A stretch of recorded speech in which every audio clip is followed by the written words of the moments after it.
এই কিটকিট করে কামড় মানে মরিচের মতো জলে উঠতে গেলে বাঁ করে, বসতে গেলে বাবারে। আসেন আমাদের নিকট, দেখে যান আমাদের মলম।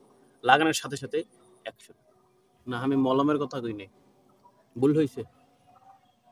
আপনার এই ঈদের কোরবানিতে মোটামুটি খাইছেন, গরুর গোস্ত খাইতে খাইতে একেবারে একটা গরু শেষ করে দিচ্ছেন। আপনারা কোথায়? হ্যান্ডস আপ, হাত জাগান। এখন আউটপুট আসতেছে না, এই রোগে ভুগতেছেন কে কে? তাদের জন্য, তাদের জন্য আজকের এই ভিডিও। তাদের আউটপুট আসতেছে না, কিছু ওই স্পেশাল রুমে গেলে স্পেশাল কাজ হচ্ছে না, তাদের জন্য আজকের ভিডিও। দেখেন আমার পিছনে এইগুলো কি, কচু শাক, এইগুলো খাওয়া খুবই দরকার। আউটপুট আসার জন্য এইগুলো খুবই দরকার। আপনারা সেই জন্য আমি এখানে নিয়ে আসছি। মানে কামড় মারামারির কিছু নাই। আপনি যাবেন ইজিলি, সব কিছু পড়িয়ে যাইবে, আউটপুট হইবে। আচ্ছা, আউটপুটের পরে আসি, এখন অ্যাকশনে আসি, কথায় আসি, লজিকে আসি। আপনি আমার আশেপাশে দেখেন, আমি সবজি বাগানে ঢুকে গেছি, মনে হয় না আসলে সবজি বাগানে ধরতে পারেন। গ্রামের গ্রামের দৃশ্য তো সবই সবজি সবজি মনে হয়। এখন কথা হইলো, ঈদের তো 3 দিন খাইতে সময় লাগে বাবারে। 3টা দিন তো নিজের ঘরের তা খাইতে সময় লাগে। এখন সেই 3 দিনের মধ্যে তুমি কোন সাহসে ঈদের পর দিন কে বাবা আমাদের বাড়ি তোমার দাওয়াত, বিবাহর, বউ ভাতে, আকিকা, জানানি, মানে এটা কি? এটা কি না খাওয়ানোর একটা সিস্টেম? না খাওয়ানোর কিন্তু একটা পদ্ধতি, না খাওয়ানোর একটা সিস্টেমে আগাই যাচ্ছে সমাজ। কি মানে সমাজ কি খাওয়াইতে চায় না? আমরা বাবারে খাওয়া দাওয়া করছি, মোটামুটি খাওয়া দাওয়া করে আউটপুট পাচ্ছি না। আউটপুট পাওয়ার জন্য আজকে চলে আসছি সেই হার্বাল ওষুধের কাছে, আর সেখানে এসে তারা শুরু করছে দাওয়াত। এখন আমি আজকে ভিডিও করতে আসছি অনেকদিন পরে, 3 দিন পার করেছে, এখন দাওয়াত দাও, এখন দাওয়াত দাও। পর্যাপ্ত পরিমাণে খাওয়ার একটা উপযোগী, একটা রুচিসম্মত একটা কি বলে শক্তি জোগাড় হয়েছে। আমরা হার্বাল ওষুধ খাইছি বাবার, আমাদের এখন কোনো সমস্যা, আমাদের এখন দাওয়াত দিলে আমরা খাইতে পারবো। এখন আর কোনো চান্দু, এখন আর কোনো কাকা, এখন আর কোনো দাদা, এখন আর কোনো দাদি বলে না আসো আমাদের বাড়িতে তোমার দাওয়াত। আমার মাইয়ের বিয়া, আমার পোলার বিয়া, আমার নাতির বিয়ে, এখন আর সেটা বলে না। বিবাহর দাওয়াত বন্ধ হয়ে গেছে। সব বিয়ে কি 3 দিনের মধ্যে থাকতে হবে? আমরা কি 3 দিন পরে দাওয়াত পাওয়ার উপযোগী না, উপযুক্ত না? সেই 3 দিনের মধ্যে সব খাইয়ে শেষ করতে হবে। আরে বাবারে, ঘরেরটা তো খাওয়া লাগবে আগে, ঘরেরটাই তো শেষ করতে হবে না। এর মধ্যে তুমি কোন সাহসে দাওয়াত দিয়ে আমার মনে করো কান্দি বানাই দিচ্ছ?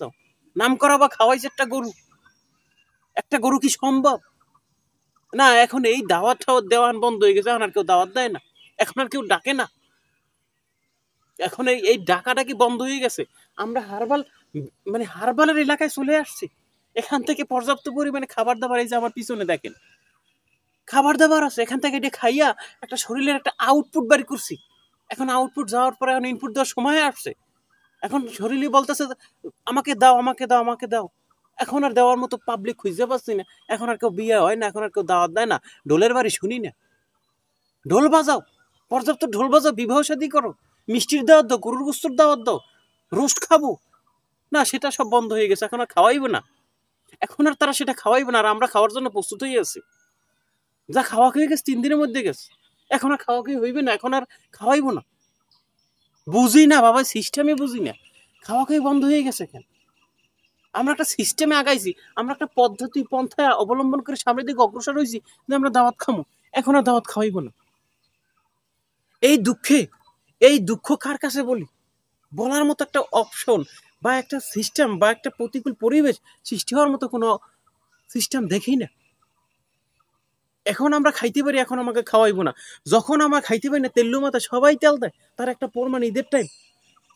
ঈদের টাইমে তেল্লু মাথা সবাই তেল দেয়, খাইতে পারবে না সেটা জানিয়েও সে দাওয়াত দেয়। এটার নাম হচ্ছে কোরবানির ঈদ। আমি বলছি বাবারে, ওদিক কে জানে এবার কান্নাকাটি করছিস, আউটপুট হয় না 100%। সে জানে না যে কচু শাক পর্যাপ্ত পরিমাণে আউটপুটে সহায়তা করে, সাহায্য করে। বাবারা তুই এদিকে আয়, তোর আউটপুট আমি দিতে আসি, কচু শাক খাওয়াম রান্না করে। যার এই সমস্যা আছে তারা এসে কচুর শাক একটা ভক্ষণ করতে পারেন, শাক বানাই খাইতে পারেন, আর 100% আউটপুট আসবে। কারণ আউটপুট ইনপুট ওটা পরে আসে। এই যে দাওয়াত বন্ধ হয়ে গেছে 3 দিন পরে, নিজের ঘরে খাবার পরিয়ে যাইতেছে, পয়সা যেতে বিলইতে পর্যন্ত খায় না। এখন সেখানে অন্য মানুষের দাওয়াত দিয়ে আবার মাইন্ড করে ফেলায়, আমার বাড়ি তুমি আসতে পারলা না, এটা কোনো কথা? না, এখন আমরা হতাশ, এই বিষয়ে চিন্তা করি আমরা হতাশ। আমরা তো চিন্তা করে সামনের দিকে অগ্রসর হবো, খাওয়ান দাওয়া খাবো, সেটা তো খাওয়ানোর জন্য একটা সময় দিতে হবে। না, এভাবে থাকিলে আমরা আর বাঁচিতে পারিব না।